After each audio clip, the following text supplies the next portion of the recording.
Who are you not named after? Stop you right there. Yeah. Who are you not named after? Welcome everyone to Startup Impact Series. I'm Nick van Breda. And I'm Fionna Faulk.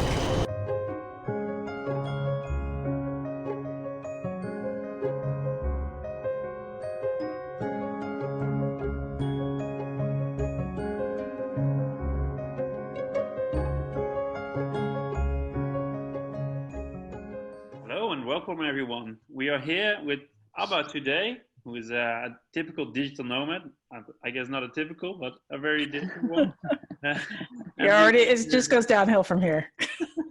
We're here to listen to Abba and get to know how it is to be a social entrepreneur all over the place. So welcome, Abba. Thank you. It's a pleasure. Thank you, Nick. Thank you, Fiona. Sweet. Yeah, we're happy to have you here. I'm going to jump in. I've got a ton of questions. So for the sake of time, I'm just going to jump right into them. First question, though, before we even get going is maybe tell those watching just a little bit about maybe a couple of the businesses that you're involved in, just in short form, and so they have an understanding of kind of what you do before we even jump into the digital nomad piece. Sure, happily. Yeah, that's they've basically built upon one another. I've created companies that have enabled the lifestyle that I've decided I've wanted to live.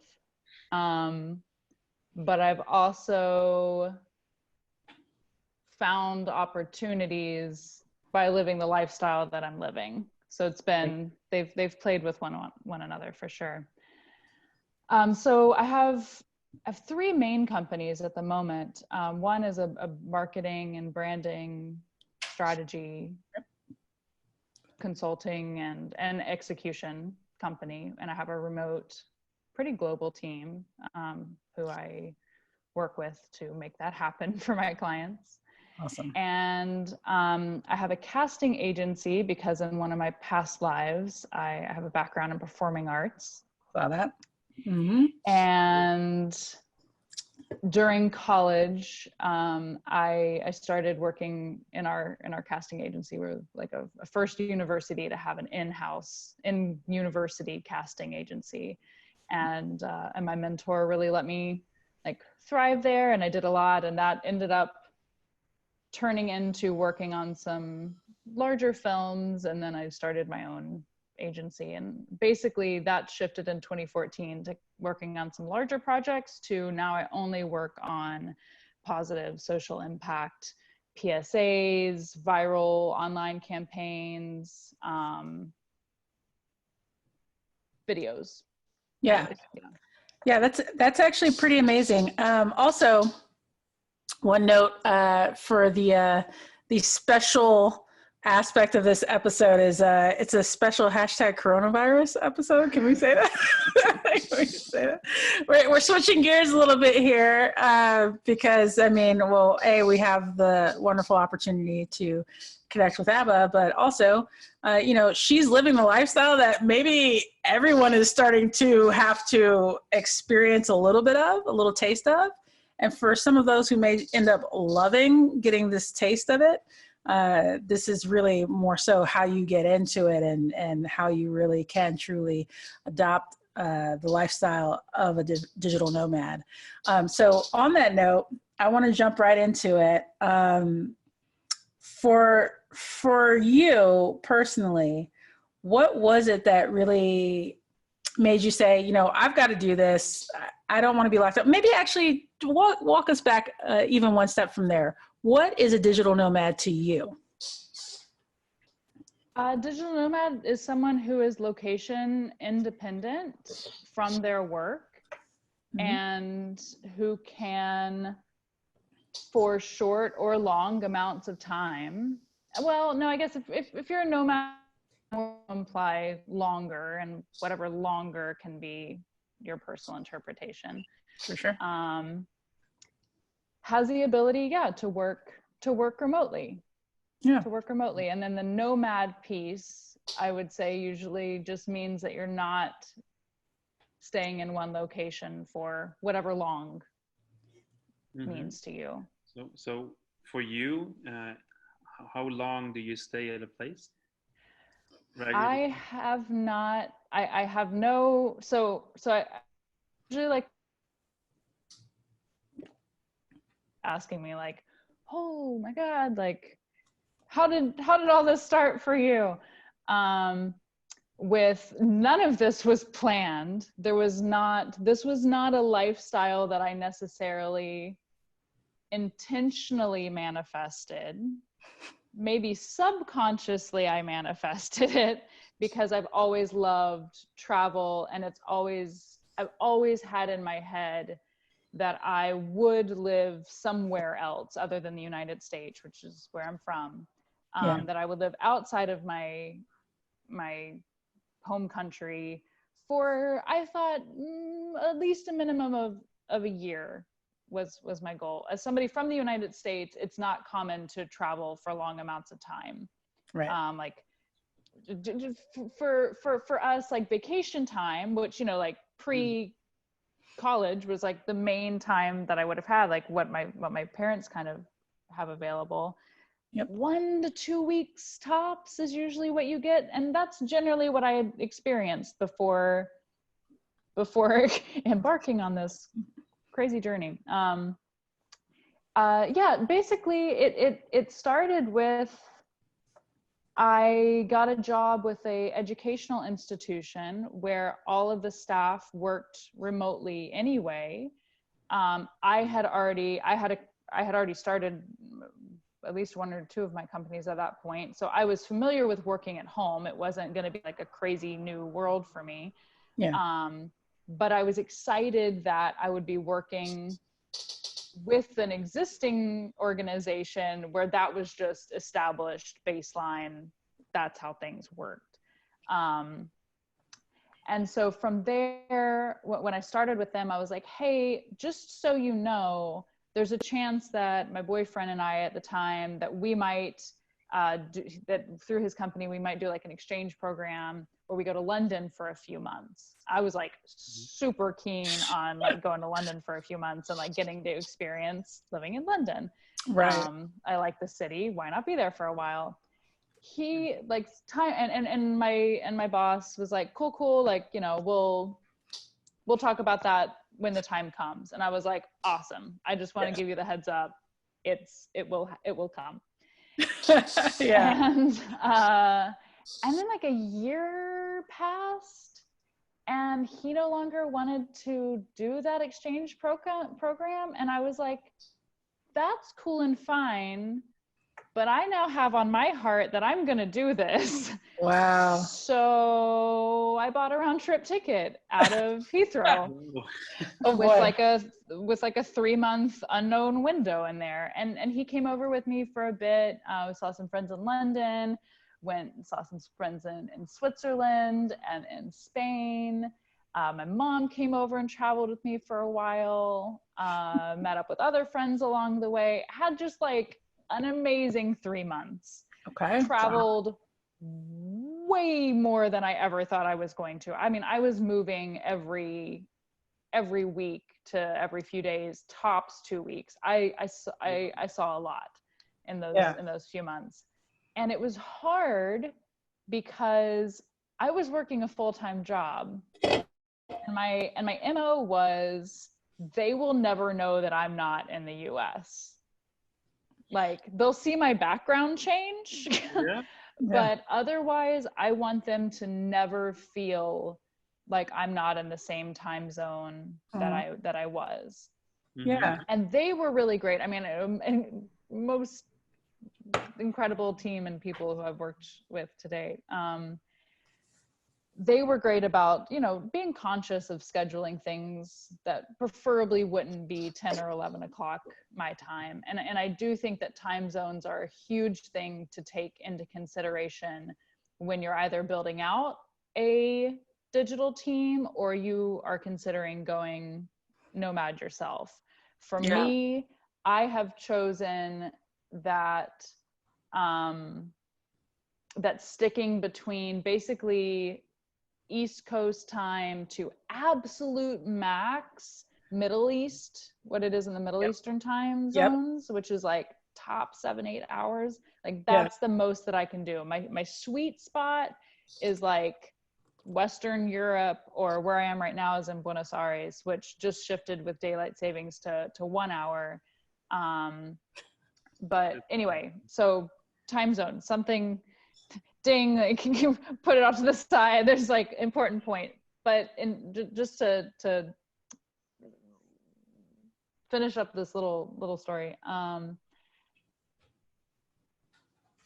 The problem that I found, that I encountered with this proof of concept, as I ended up labeling it, was that it was incredibly time consuming to be figuring out where I was going to go next, the Airbnb that I was going to stay in, making sure that it had, you know, a desk to work, Wi-Fi. At that point, Airbnb, this was the beginning of 2016. Now Airbnb has like now it's just like standard. You can literally click like, are you there for business? And it'll be like, here's all the features that we know that you're going to want because you're planning to work there. But that wasn't the case then. So like you really had to vet through everything at the Airbnb. Like if I was going to need a washer and dryer, you know, like all those things. Yeah.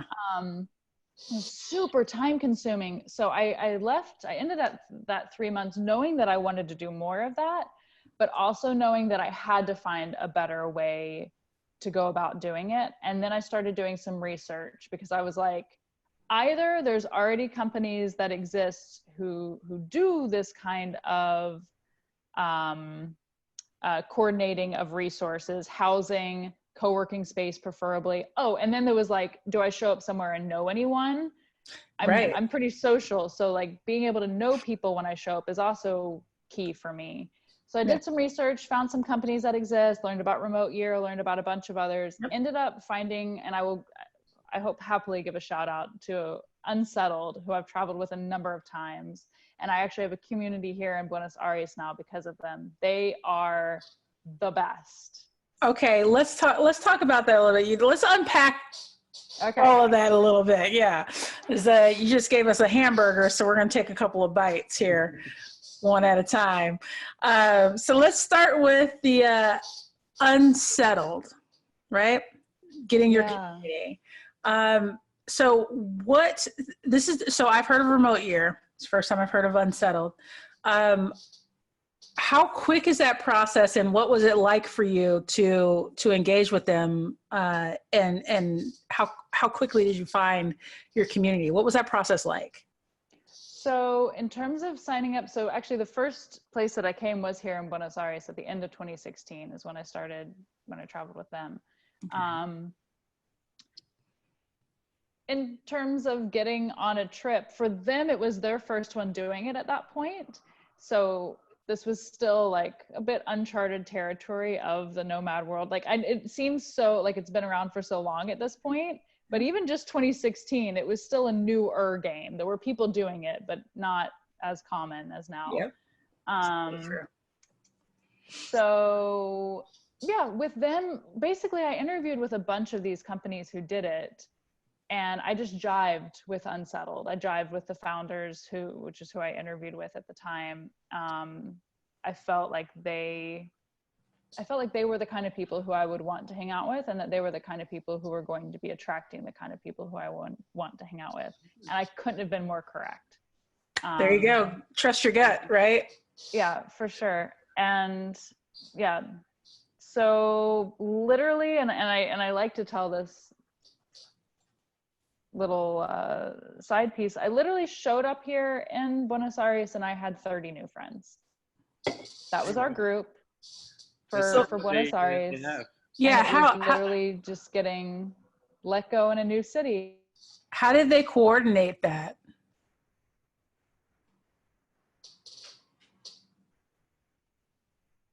I think she's lagging a bit. Yeah, I think that Buenos Aires Wi-Fi could be a little. Can you hear me? Yes, there we go. Again. Yes. Okay. We're good. Did you hear our question? Yeah. How did they coordinate that? Well, yeah. I mean, there's a bunch of me's. Oh, okay. There's a bunch more of me's now. They run trips all around the world now. I mean, they're a legit company.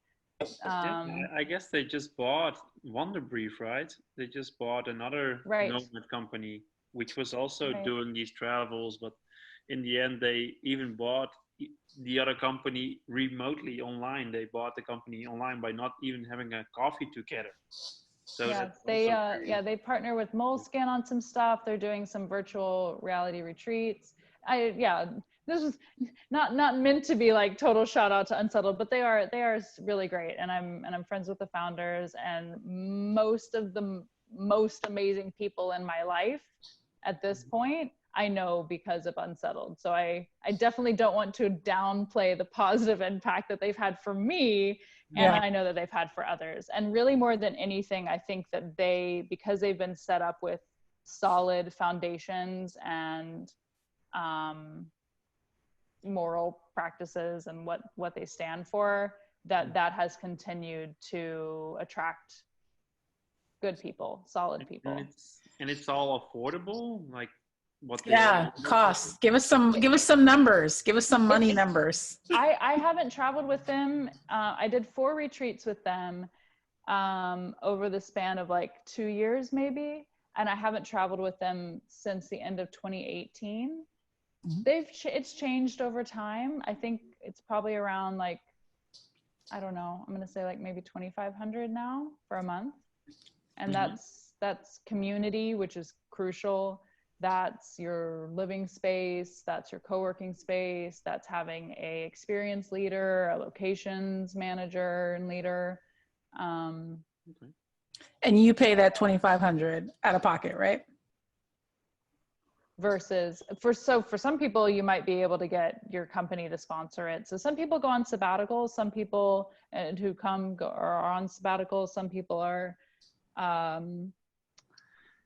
entrepreneurs, digital nomads. Yes. Okay, so let's take this and let's fast forward to where you are today, because it's been a couple of years since you've traveled in that way specifically, but you've been able to branch out and do this on your own now.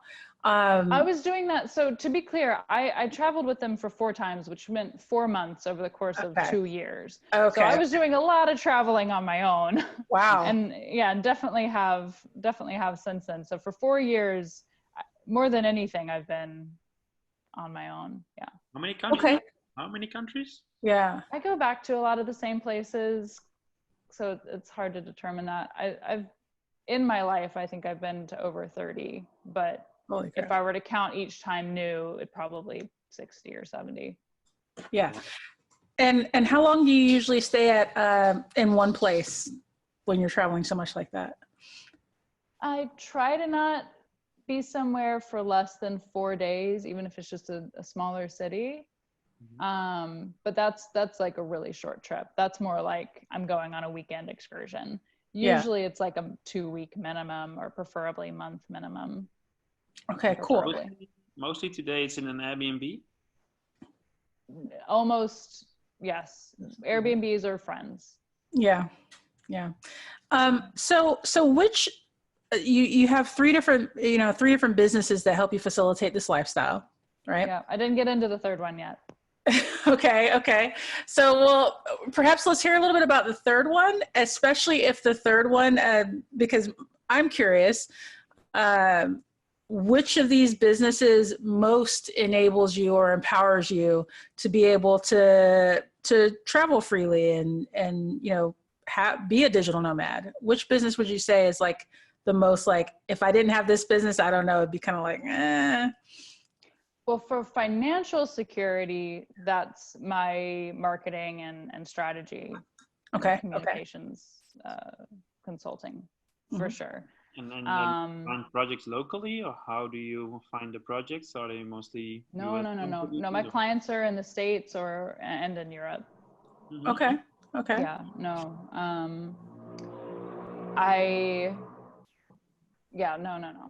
Not local work. Oh, go ahead. It's about your, like, how do you do sales when you're all over the place. I have not had to hard pitch or hard sell in a long time. I did a proposal, funny enough, I did a proposal earlier this year, and it was for my parents' company. I'm now working with them a little bit more, but that's the hardest pitch that I've had to give in quite a while. My name gets, not in any kind of egotistical way, but just I have been fortunate enough. My name has gotten passed around, and I build relationships, and then those have manifested into work and projects. Amazing. Yeah. The relationships you built online. Not always. So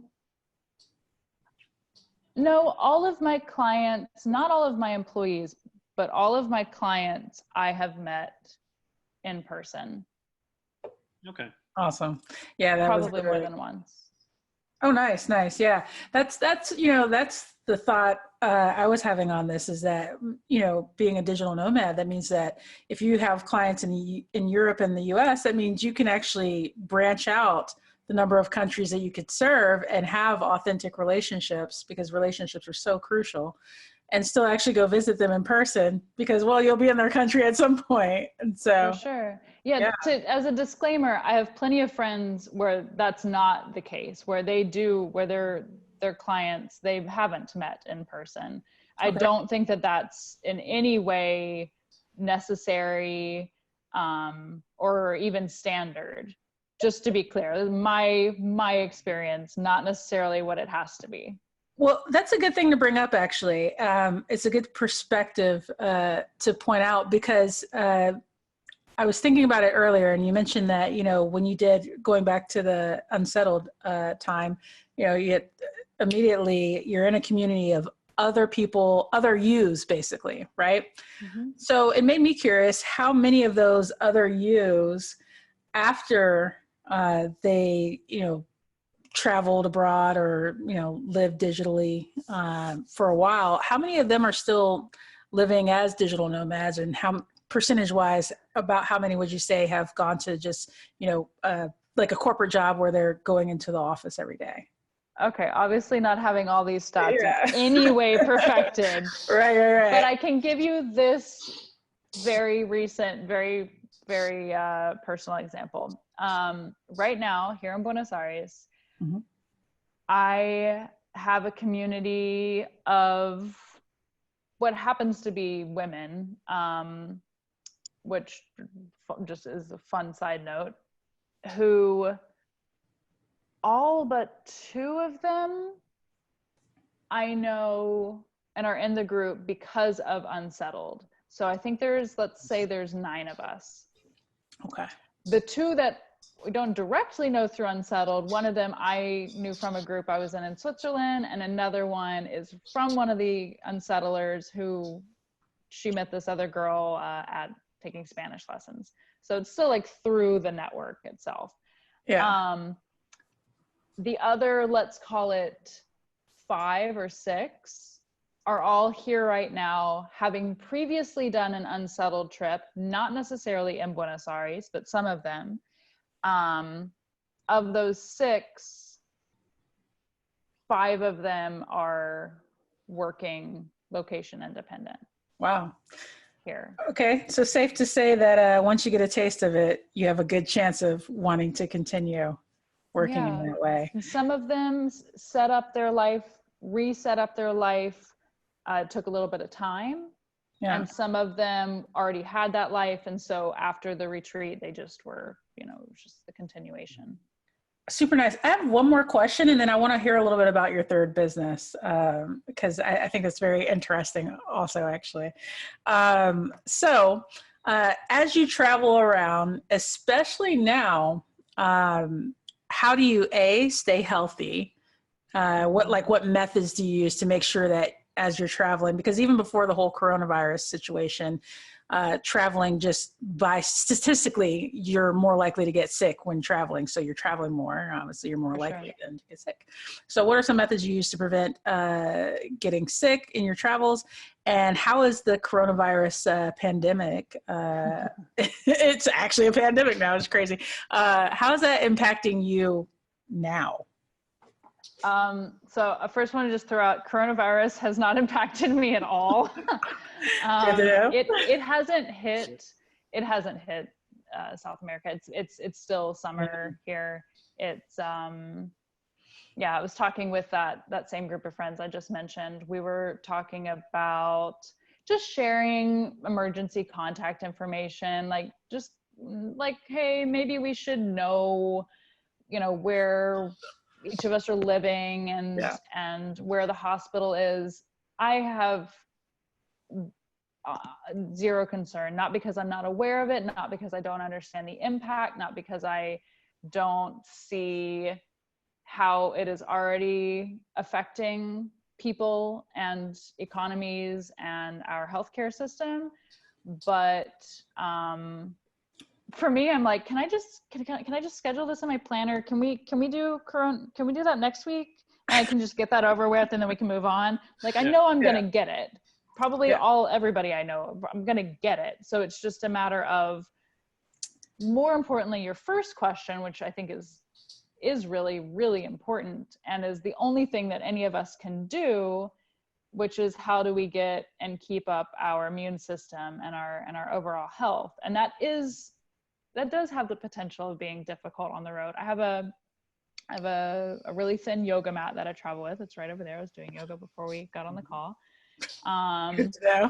Yoga not necessarily being what's going to keep me like corona preventative, ready. I also have I try to not take vitamins all of the time, because then you just create a new norm for yourself, is my take on it. That's how I use supplements.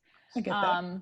But recently I have been trying to flood my body with a little bit more to make sure that I'm sleeping. It's really easy in Buenos Aires to not go to bed before 4 or 6 or 7 a.m. There's a solid party scene down here. Are you going to raves? Like, what's happening? Oh, yeah. No, you can do anything you want. Oh my goodness. It's really great. So, like sleep, general self-care, some flowers, like okay. Self-love, self-care, pretty much everywhere you go, you can go and jog, like keep your trainers, keep my, a shirt and some shorts, like jog. It's a great way to see a city. It's a great way to experience what their parks are like.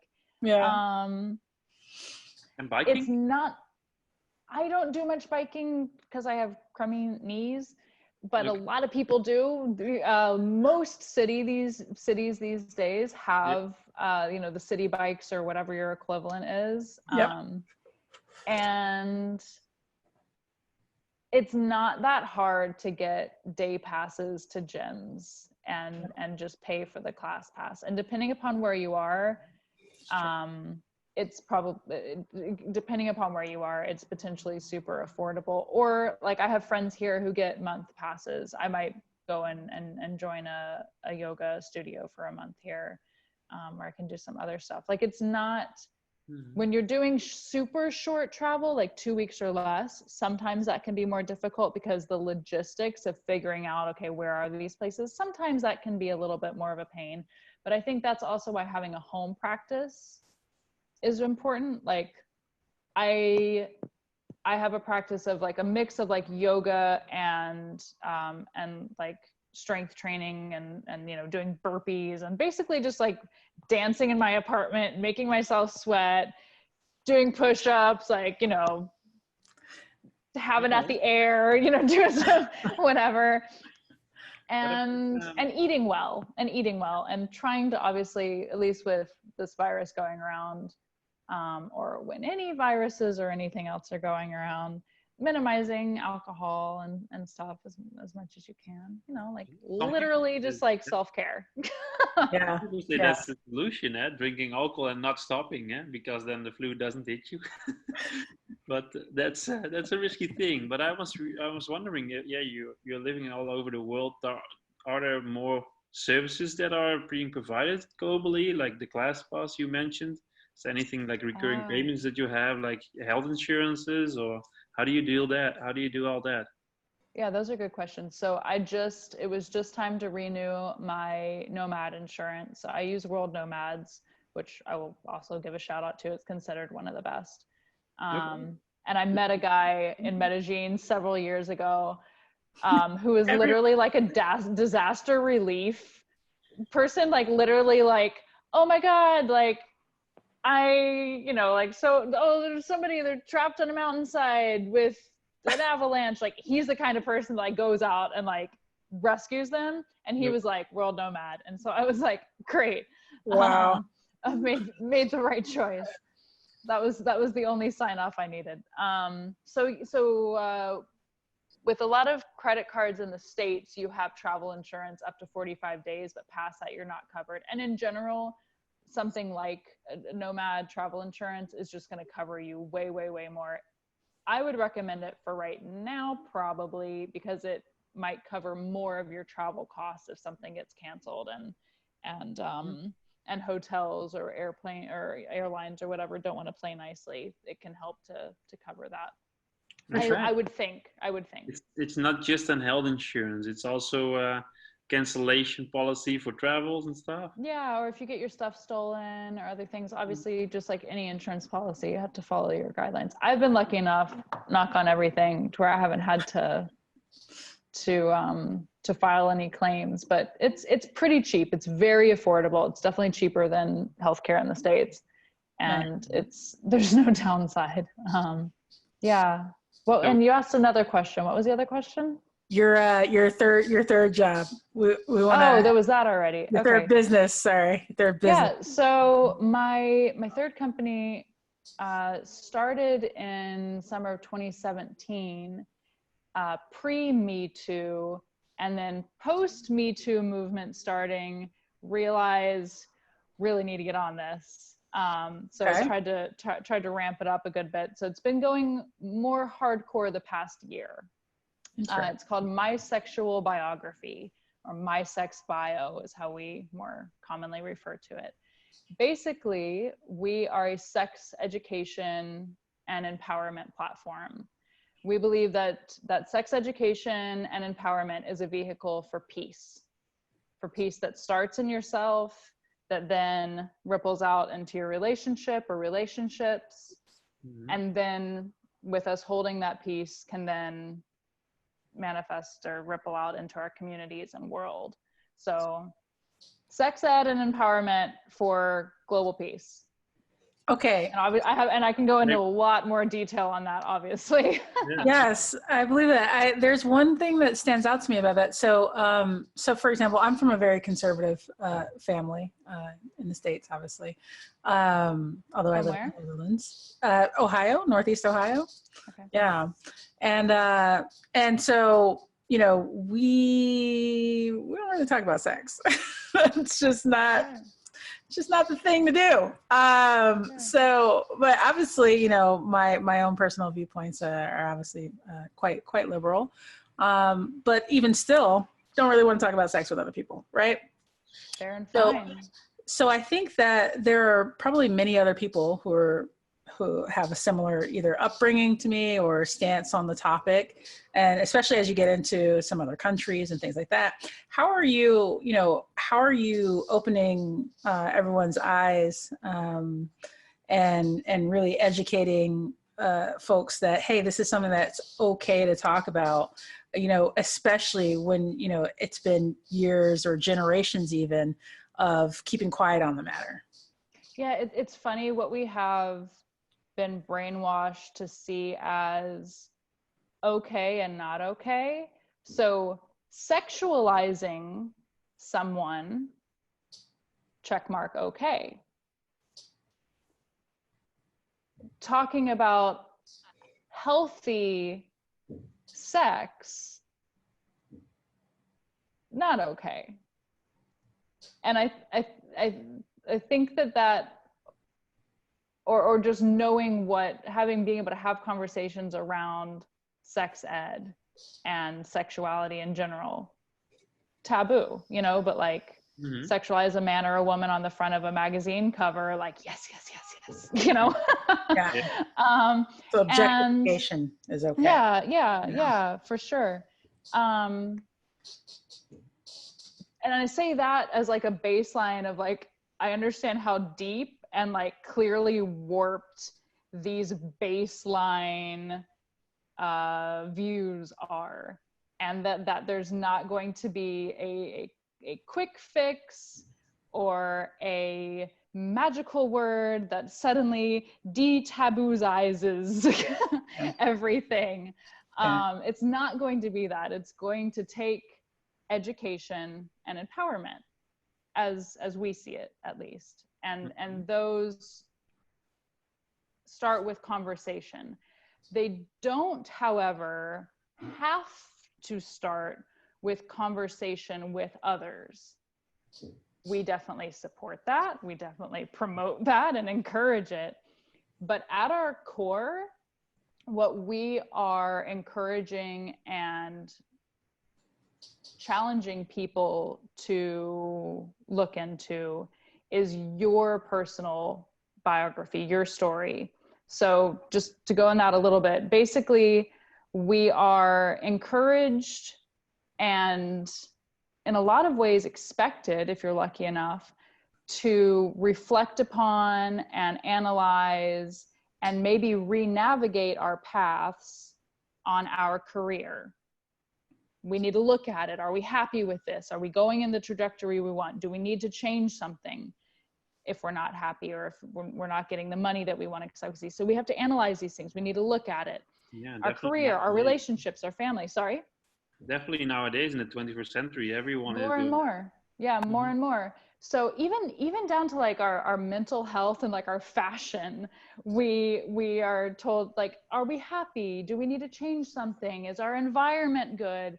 Maybe we need to not talk to that toxic family member, even though society says that you're not supposed to cut out family. Like, maybe that's not the best for me. So there's a lot of areas in culture and in our lives where some of those taboos are starting to be broken down, and where self-reflection is encouraged and, again, quasi expected more and more. Yeah. And those are different stories. Those are different parts of our biography that we're told to look at. Our sexual biography, that plot line, silence. Yeah, but can you explain it a little bit more? Because sexual biography, I cannot write it down. I don't know what to write down. So if you were to think about the timeline, one workshop that we've done has basically been to benchmark your sexual biography timeline. Think about it in the same way that you would your career. First job, lemonade stand, 12 years old, 13, for you, Nick, I don't know at what age, but like gaming convention, won XYZ awards, crushed it, like. I was actually picking mushrooms back in the days. Okay, well, whatever. All right, we're learning a lot right now. Yeah. Normal mushrooms. Good, that's great. So all of this, and especially since it's something that you just thought of, and it seemed to probably bring you joy, and like you think it's a cool part of you, which I would agree. This creates your biography. This creates your story. You may in the future end up somehow incorporating mushrooms into your work in a similar way that gaming has become so integral to a lot of the ways that you approach the work that you are embarking on. It became this through line, and that's because it's a part of your overall story. It's a part of your biography. Yeah. In the same way, if you look just as a baseline at the timeline, just the highlights, just take out the highlights. So let's do it right now, okay? I'm really curious. I want to write it now. We could. I've done, in the workshops, we tend to go through starting 0 to puberty. Mhm. So any sexual encounters of sexuality, of learning about sex, of like, Experiments, seeing your a lot parents, of experiments. but not necessarily for everybody. So this is also really important in looking at this. Like, reflect upon yourself. Don't try to not make any assumptions of what it might be in general, because That's it's me. That's your my bio. Great. So zero to puberty, lots of experiments. Got it. Yeah. But it could be other things for other people. It could be bad memories. It could be Yeah. things that maybe affected the rest of your biography on a trajectory that someone might not normally want to have had. And looking upon this, like, we're not there to psychoanalyze. We're not there to be like, well, you know, you haven't had anything, or you have, so maybe you need therapy. This is literally about empowering you by taking command over your sexual biography. So 0 to puberty to now, what are those highlights? And then we go, okay, now for potentially and probably the first time in your life, you have put down the benchmarks of what have been in your sexual biography. And you can go into much greater detail, and we give ongoing journal prompts. Now we say, with this reflection, are you happy with that? Are you going in the trajectory of what you want? Do you need to make any path changes, just as you would with your career or anything else? Yeah, but you want to try new things as well, right? Maybe it's trying new things. No, it's but the assumptions. Maybe you need to try new things. I've done this with people who have been in the same relationship all their lives, and they're like, I'm happy. Like, we have to believe that.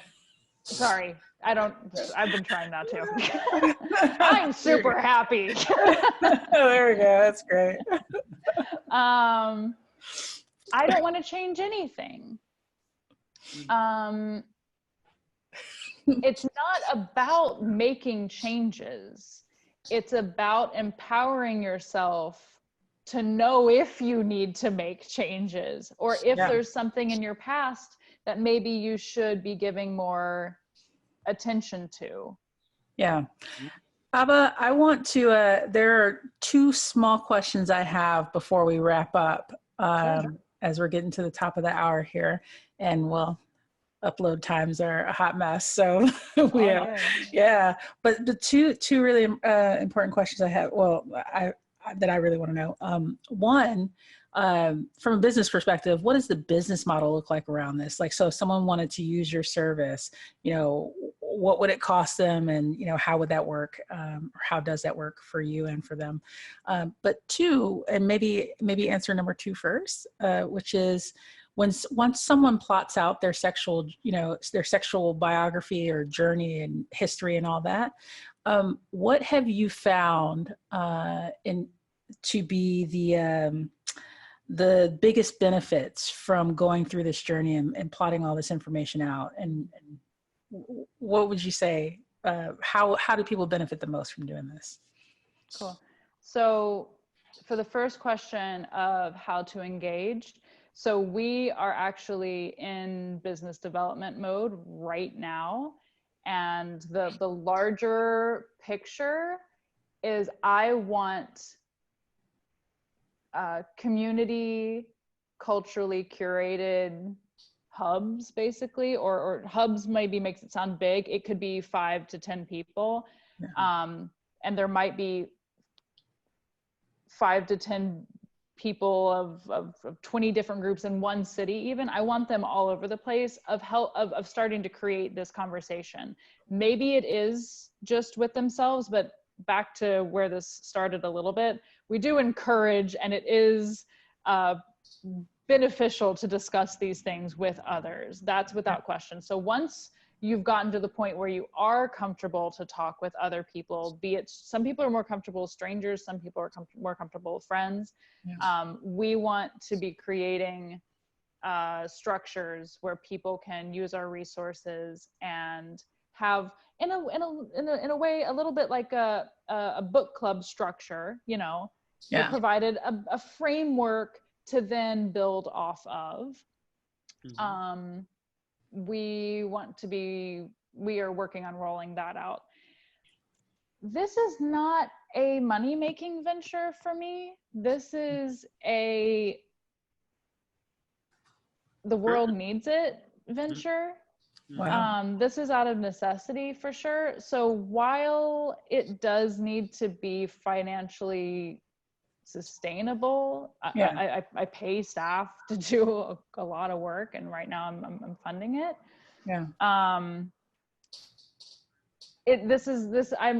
don't see, like, you know, it's not scaling of like, how will I pull in the next $1 million? Like this is not where I'm planning to become a millionaire.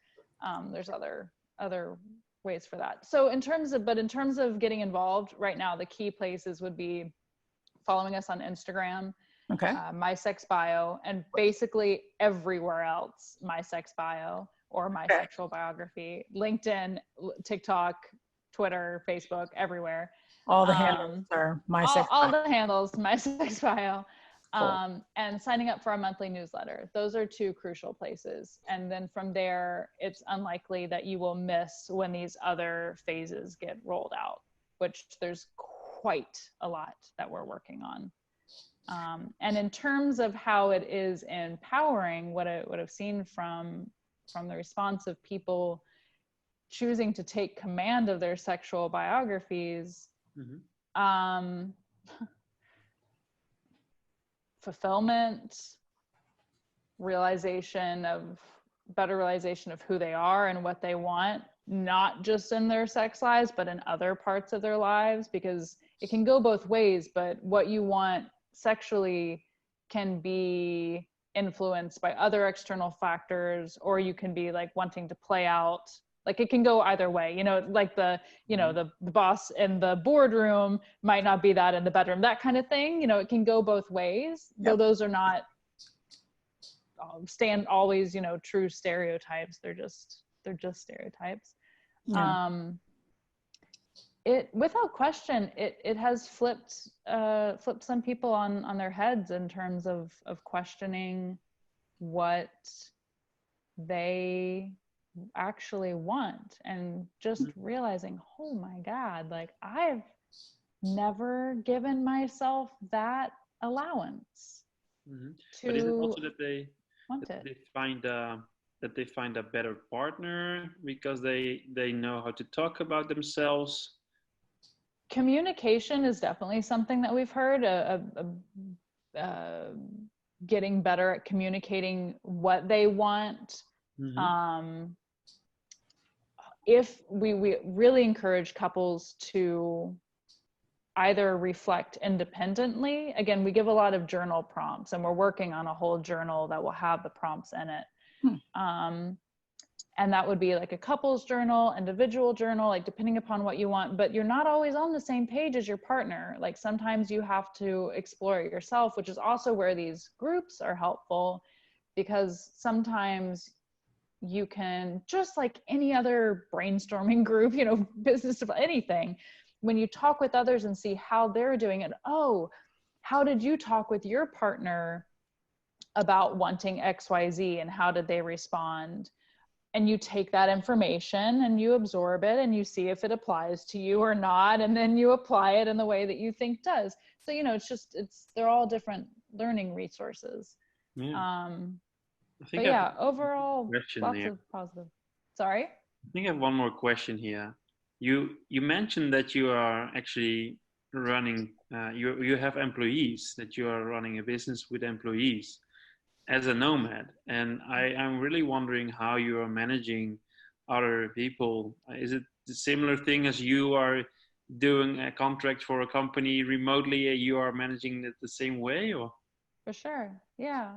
Yeah, so I actually have never met any of them in person, including one girl who I've been working with for, I think we determined like 4 years now. I'm going to her wedding this fall, but awesome. that'll be the first time. Yeah, I have a lot of really, really close contacts who I've never met in person, but I've had Zoom calls like this hundreds of times with them, you know, more times than I've met people who I know in person. And Yeah. it's just energy still transfers. You can still build those connections. But in terms of like how I manage, I happen to use a combination of Trello, Zoom calls, WhatsApp, Google Hangouts, and constant communication and checking in. For me, it's really important that everyone is doing work that they believe in and that they are hopefully learning from. So for me, it's checking in to make sure that expectation, or that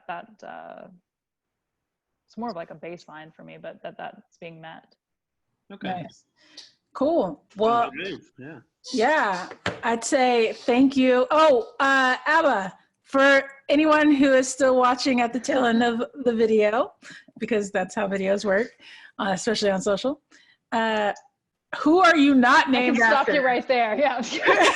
Who are you not named after? My name does not come from the band. My mother's last name is Abernathy. And in high school, my future would-be father nicknamed her Abba Dabba from Abernathy. Abba Dabba became her very sincere nickname and what she went by. She started a company selling eclectic shell macrame creations and other goods in Atlanta, and that transformed into a company that they still have today. Awesome. So long story short, I am named after my mother. Boom. Boom. There we go. There you go. Thank you. I'm admiring your lifestyle. I would love to become a digital nomad, and I think practicing all of this is a good way to learn how to work together online. Biggest thing that I say to people, because you do hear a lot like, oh, I could never do that, and that's just not true. Yeah. And anybody who wants to reach out personally, I've had a lot of these conversations. I've definitely enabled and encouraged a lot of people to jump on it.